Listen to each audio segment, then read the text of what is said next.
भीषण गर्मी के बीच हजारीबाग और रामगढ़ के लोग दोहरे संकट से जूझ रहे हैं। एक तो प्रचंड गर्मी की वजह से लोगों के माथे पर पसीना आया हुआ है, ऊपर से बिजली विभाग के द्वारा लाइन की सप्लाई में भारी कटौती की जा रही है। इसके कारण आम लोग सहित कारोबार करने वाले काफी ज्यादा संकट झेल रहे हैं। बार बार आम लोगों को और कारोबारियों की शिकायत के बावजूद किसी प्रकार की सुध नहीं ली जा रही है। वहीं इस मुद्दे को लेकर बीजेपी के नेताओं ने महाधरना का आयोजन किया। इसकी अगुवाई हजारीबाग के सांसद मनीष जायसवाल ने की। वहीं इस धरने में सदर विधायक, बरई विधायक सहित बड़कागांव विधायक ने भी अपनी भागीदारी निभाई। धरने के जरिए बीजेपी के नेताओं ने झारखंड सरकार की कार्यशैली को लेकर सवाल उठाया।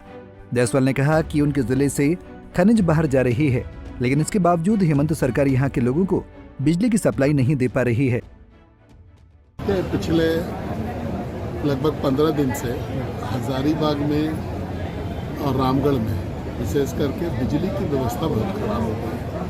ऐसे तो है पूरे राज्य में भी, रांची में भी दिन भर में 10 बार बिजली कट रहा है, जबकि आप इस पूरे देश में कहीं पर भी जाइएगा तो राजधानी में कम से कम कहीं पर भी बिजली नहीं कटता है। लेकिन झारखंड में ये स्थिति बन रही है। हजारीबाग में तो ये स्थिति हो गया है कि टाउन में 5 से 6 घंटा और देहात में 3 से 4 घंटा लाइन है। अब आप सोच सकते हैं कि गर्मी का कितना भीषण अभी प्रकोप है, और ऐसे में अगर पंखा भी नहीं चले तो आदमी कैसे जिए।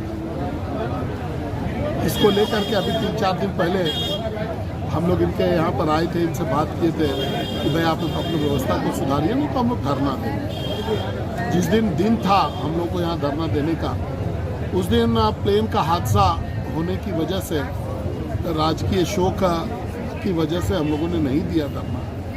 लेकिन आज जो है हम लोग धरने पर बैठे हैं। आप देख सकते हैं कि सभी क्षेत्र से, हजारीबाग से, रामगढ़ से लोग यहाँ पर उपस्थित हैं और अपनी उपस्थिति दर्ज करा रहे हैं। अपना जो तकलीफ है, उनका जो दुख है, वो दर्ज करा रहे हैं। लगातार ये बहाना बनाते हैं कि डीवीसी लाइन नहीं दे रही है। देखिए, हम लोगों जबकि इनका वितरण व्यवस्था सही नहीं। हम लोगों को ये जानने का जरूरत नहीं है कि आपको कौन लाइन दे रहा है, कौन नहीं दे रहा है। आपने बिजली देने का हमारे साथ एग्रीमेंट किया, हमको कनेक्शन दिया है, आपको बिजली देना चाहिए। हम आपको अपना अनुभव बताएं, पिछले इस संडे से पहले वाले संडे हम लोग एनटीपीसी के पदाधिकारियों के साथ बैठक कर रहे थे। उन्होंने अपने मोबाइल पर खोल करके, लगभग 3 बजे का टाइम होगा, और दिखाया था कि उनके जितने भी प्लांट है भारतवर्ष में वो 55% कैपेसिटी पर चल रहे हैं, इसलिए कि पावर का डिमांड नहीं है। इसका मतलब कि बिजली अवेलेबल है, लेकिन इस राज्य की सरकार लेना नहीं चाहती है, या इसके पास व्यवस्था नहीं है ताकि ये अब ये डीवीसी से लेके दें, एनटीपीसी से लेके दें, स्वयं जो बनाते हैं उससे ला करके दें, या कहीं और से ला करके दें, ये इनका विषय है। बगल में बांझेडी का प्लांट है डीवीसी का, वो 1000 मेगावाट का 1000 मेगावाट बना रहा है, कोई उसमें कमी नहीं है। तो ये बहानेबाजी करने से नहीं चलेगा कि बिजली जो है डीवीसी से नहीं मिल रहा है, और ये हम लोग का सब्जेक्ट भी नहीं है। आपने हमको कनेक्शन दिया है, आप हमको बिजली दीजिए, सिंपल मांग है। वहीं सदर विधायक प्रदीप प्रसाद ने बताया कि भीषण गर्मी में बिजली में कटौती से आम जनता परेशान है, इसलिए सरकार को जल्द से जल्द हजारीबाग और रामगढ़ में बिजली की कटौती की समस्या को खत्म करना चाहिए।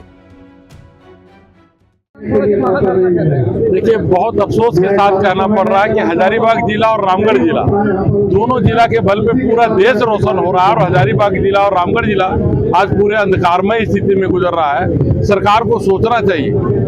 यहाँ तक तो हम कहेंगे कि रामगढ़ जिला और हजारीबाग जिला को 0 कट बिजली मिलना चाहिए और फ्री बिजली मिलना चाहिए। फ्री बिजली तो दूर की बात है, लेकिन जो स्थिति भयावह बनी हुई है, आप छोटे से प्रखंड में बगोदर चले जाएंगे, वहाँ बिजली मिल रही है, डुमरी, गिरिडीह, सब जगह बिजली मिल रही है, लेकिन हम लोग को नहीं बिजली मिल रही है।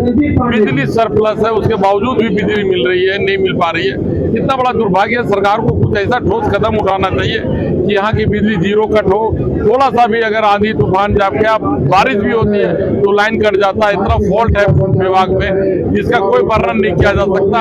पूरा घुसखोरी, भ्रष्टाचार भरा पड़ा हुआ है। इस विभाग को सुधारना होगा। बिजली विभाग जितना अंधकार में है, शायद कोई विभाग नहीं है। यहाँ के जितने भी अधिकारी पदाधिकारी हैं, सिर्फ घूस कमाने में संलिप्त है। सरकार को जागना चाहिए। सरकार को भी ट्रांसपोर्ट पोस्टिंग का खेल छोड़ के बिजली व्यवस्था कैसे सुधरेगी, उस पर ध्यान देना। बिजली विभाग को हजारीबाग और रामगढ़ में बिजली की सप्लाई को सही करना चाहिए, क्योंकि इस भीषण गर्मी में लोगों के पास केवल पंखे, कूलर और फ्रिज का ही सहारा बचा है। पंजाब केसरी टीवी के लिए हजारीबाग से राजकुमार गिरी की रिपोर्ट।